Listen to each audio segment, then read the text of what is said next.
अरे दुग्गल साहब, इसे कहते हैं यारी। तुम्हारी बीवी ने तुम्हें घर से निकाल दिया तो क्या हुआ? तुम हमारे घर पे आके लौट सकते हो, रह सकते हो, खा सकते हो, पी सकते हो। तुम इतना कह रहे हो तो रुक ही जाएंगे, लेकिन हमें एक बात बताओ, तुम्हारी बीबी हमें बर्दाश्त तो कर लेगी ना? वरना पता चले कि हम बैठे हैं और आए हमारी खोपड़ी फोड़ देवा। अरे ऐसी सिटपिटी बातें मत करो, वो तो बेचारी गाय है, गाय। गाय है? अरे तभी हम सोचे वो एक हिटो सांड तुम्हारे घर के बाहर काहे खड़े रहते हैं। अरे नहीं यार, वो तो आवारा सांड है। मेरा मतलब है कि वो बहुत सीधी सादी है, गाय है, एकदम गाय। वो जैसे ही मेहमान को देख ले, भागते हुए गुलाटी मारते हुए पैरों पे गिरती है आके। लेकिन हमने तो सुना था कि तुम्हारी बीबी बहुत गुस्सैल है, तुम्हारी फुकनी बना के रखती है बा। अरे भाई, ऐसी बिना सर पैर की परकटी बातें मत करो यार। चलो, नहीं नहीं, अभी चलो। अगर वो तुम्हारे घर में घुसते ही पैरों पे ना गिरी आके, तो तुम मार जूता मेरी चांद गंजी कर देना। पर भैया, हमने तो ये भी सुना था कि वो चिमटा गरम करके पिछवाड़े पे रख के खाल उचाड़ लेती है एकदम कसाई की तरह। अरे दुग्गल साहब, कदम तो बढ़ाओ। चलो तो महाराज, तब देखना कैसे मेरे पैर धो के पीती है वो। हेलो, हाँ बोलो। इतनी देर से कहाँ मर रहे हैं, कनस्तर की औलाद? कहीं नहीं, अरे रास्ते में हूँ जानू, समझा करो। रास्ते में हूँ, आ रहा हूँ बस। और हाँ, अकेले ही आना, वरना किसी लल्लू पंजू को अपने साथ उठाए चले आओ गोदी में, वरना फिर तुम्हारे लिए चिमटा गरम करके रखा है।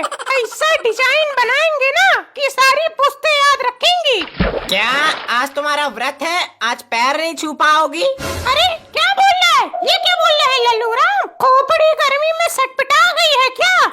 अच्छा अच्छा अच्छा, आज वो बंगाली बाबा ने मना किया है पैर छूने से। अरे कौन से बाबा जी, कैसे बाबा जी हैं? क्या सच में खोपड़ी पगला गई है क्या गर्मी में? जाके पागल खाने में चेकअप करवा, मैं रख रही हूँ फोन। लगता है फोन कट गया अब।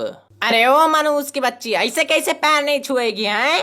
तेरू क्या, तेरा बाप भी गुलाटी खा के पैर छुएगा, वरना हम टांग काट देंगे तुम्हारी। तू एक बार घर आजा बेटा, तेरी ऐसी ऐसी जगह डिजाइन बनाऊंगी ना कि तू क्या, तेरा पूरा खानदान याद रखेगा। मतलब आज फोन कटा नहीं था, मुझे आज कोई बचा नहीं सकता। वाह भैया वाह, तुम्हें मान गए आज हम। तुम अपनी लुकाई से ऐसे भी बात कर लेते हो।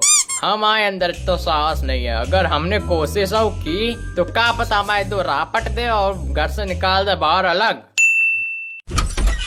ये लो, इनसे मिलो। ये हमारे मामा की लड़की के मौसी के बेटा है। और इस बेचारे का इस दुनिया में कोई भी नहीं है। तो अब ये बेचारा कहाँ जाएगा? चलो इसको यहीं पे रोक लेते हैं। क्यों, हमने क्या इसका ठेका ले रखा है? और कौन है ये सड़क छाप? कहाँ से उठा के लेके आए इसे? ऐसा लग रहा है गंदे नाले से सीधा चला आ रहा है यहाँ पे। इसको वापस छोड़ के आओ जहाँ से उठा के लाए हो, वरना इसे अगर घर में घुसे ना तो चिमटा अंदर रखा है। अरे सुनो तो, मैं नहीं लाया हूँ इसको, बल्कि हमारी तकदीर इसे घसीट के लाई है हमारे पास। किस्मत वाले हैं हम। ये हमें हमारे घर में ना दिख जाए, वरना तुम्हें और इस कन खजीरों को उठा के वॉशिंग मशीन में डाल के धुल के और सुखा के भिखारियों में बंटवा दूंगी। दुग्गल यार, तू यहीं रोक, कहीं भगे ना चले जाना, यहीं रुकना, अभी हम आते हैं। ये बीबी है कि तूफानी मेल, ये इसको झेल कैसे रहा है आखिर है? ससुरा डींगे तो बहुत लंबी लंबी हाँक रही था कि पैर दबाती है, पैर धोकर पीती है। इसको देख के तो ऐसा लगता है कि पैर छूने आती होगी और उठा धोबी पछाड़ देती होगी। ठंडे दिमाग से सोचो, इसका यहाँ इस दुनिया पे कोई नहीं, तभी मैं इसको यहाँ लेके आया हूँ। तुम खुद को भगवान समझते हो या फिर इस जैसे छुछुंदरों का मसीहा? मैंने तो सुना था जिनका कोई नहीं होता उनका भगवान होता है। तुम कहीं इसी भ्रम में तो नहीं बैठे हो? अरे मेरी बात सुनो तो सही, पनवटी औरत। अरे मेरा मतलब था पवित्र औरत, पवित्र। अरे ये कोई ऐसा वैसा लल्लू पंजू गंदे लाले से उठाया हुआ आदमी नहीं है। तो ये क्या कोई अवतार वगैरह है क्या? अरे नहीं, बस इसको ब्लड कैंसर है। ब्लड कैंसर है? मतलब हमने यहाँ पे अस्पताल खोल रखा है? नहीं नहीं, हम तुम्हें नर्स देखते हैं। सारे लूले लंगड़े मरे कटे आदमी सब यहीं डाल देवा। लेके जा इसको, यहाँ से भी लेके जा। अरे मेरी बात तो सुन आफत। आफत है, लगता है पिछली बार का टैटू मिट गया है पिछवाड़े से। अरे वो मेरा मतलब था सराफत सराफत। एक बार सराफत से मेरी बात तो सुन लो महादेवी। टाइम नहीं है मेरे पास, जो भी बोलना है भौंकना है मिनटों सेकंडों में भौंक दो। हम तुम्हारी तरह नल्ले नहीं घूमते हैं दिन भर। उसको ब्लड कैंसर तो है, पर ऊपर से वो करोड़ों की संपत्ति का मालिक है। अभी 2-4 दिन में वो मरने वाला है, टपक जाएगा। तो उसके मरने से पहले उसकी संपत्ति अपने नाम कर लेंगे, इसलिए उसको अपने यहाँ लाया हूँ। अरे अब ये कहोगी क्या कि मैं लालच में आकर ये पाप काय करने जा रहा हूँ? नहीं मेरे प्राणनाथ, काम की बात देर में बताई, इसलिए पड़ा तुम्हारे। तो उसको मैं अब अंदर पकड़ लाऊं, वरना वो कहीं भाग जाएगा बाहर ही से। तुम पहले जाओ और उस कनखजूर अरे मतलब देवर जी को पकड़ कर रखो जाके, वरना क्या पता वो भाग जाए। जे जे बहुत अच्छा, ये हुई ना बात। भाग यहाँ से भाग। अगर वो यहाँ से भाग गया ना तो तेरे अलग अलग जगह बढ़िया बढ़िया टैटू बनाऊंगी। अरे देवर जी अंदर आइए, अपने शुभ कदम हमारे घर पे रखिए। अतिथि देवो भव। ये सिंधी ने ऐसा कौन सा कैप्सूल पकड़ा लिया इसको कि ससुरा पूरी ही बदल गई एकदम। भैया औरत को आज तक कोई ना जान पाया है। अब कुछ खाना पानी लाओगी कि यहीं भूखा मार दोगी खड़े खड़े? ला रही है, ठूस लेना, भुकाई ना जाओ ज्यादा कुत्तन की तरह। अरे वाह क्या बात है, देसी घी के पराठे। इन्हें देखने के लिए तो हम बरसों से तरस गए थे, आज ये बन भी गए। रख उसको, रख नीचे। बट। ये देवर जी की थाली है, तुझे देसी घी के पराठे हजम नहीं होंगे। तुम्हारे लिए अभी ला रही हूँ, रुको अभी बैठो यहाँ। ले ठूस ले खाना। अरे ये क्या है? ये तो परसों की बासी रोटी और भुसा हुआ साग है। अरे उल्टी खुपड़िया, परसों का साग नहीं सरसों का साग है, सरसों का। हाँ लेकिन बना तो परसों था ना। देखो आमदनी है हम लोग की कम और घर में ऐसे खर्चा होता है जैसे अंबानी तुम्हारे चौथे चचा लगते हो। तो तुम्हें कुछ दिन रूखा सूखा खाना खा के गुजारने पड़ेंगे। तो इस घर के लिए सारा खून पसीना मेहनत तेल सब हम ही से निकालोगी क्या? मुझे पहले से ही पता था कि तुम ऐसा ही कुछ बकोगे, इसलिए मैंने पहले ही चिमटा गर्म होने के लिए रख दिया है। अरे नहीं यार, क्या बात करती हो? बासी रोटी और भुसा हुआ साग खाने का अपना ही कुछ अलग मजा है। इस घर के लिए तो मैं अपना एक एक कतरा खून का बहा दूं। अरे देवर जी कहाँ हो आप? देखो मैं आपके लिए क्या लाई हूँ। हैं, इतने प्यार से तो तुमने मुझे भी आज तक कभी नहीं बुलाया। अरे ओ सिंधी, वहाँ खड़े खड़े क्या ताक रहा है? जा देवर जी को बुला के ला। घर में तो मेरी पोजीशन बहुत कम हो गई है, मुझे से तो दुग्गल की दुग्गी सी लग गई है। अरे देवर जी कहाँ थे आप? मैं तो आपको ढूंढ ढूंढ कर परेशान हो गई। देखो मैंने आपके लिए बादाम की खीर बनाई है। अरे वाह भाभी जी वाह, मजा आ गया। क्या खीर है, इसकी तो हमने सपने में भी कल्पना नहीं करी थी। जरा अपने पति को भी थोड़ी दे दो, मुंह ताक रहा है बैठे बैठे। देखो कैसे लाल टपका रहा है, देखो। अरे मुझे भी कुछ दो खाने के लिए, मेरी जीभ भी लपलपा के बाहर गिरी आ रही है। ये लो खा लो, ठूस लो, अफर लो एक बार में। अरे ये क्या, यहाँ तो चावल पे चीनी पड़ी हुई है, खीर कहाँ गई? अरे हमारा बजट डाउन है और खीर में भी तो चीनी और चावल होते हैं, उसी को खाकर खीर की फीलिंग ले लो। सिंधी यार, तुम इतना काम अकेले कैसे कर लेते हो? कैसे इतना सब कुछ सहन कर लेते हो तुम? ये लो, ये भी धुल देना। अरे यार सिंधी, मुझसे तुम्हारी हालत देखी नहीं जा रही है।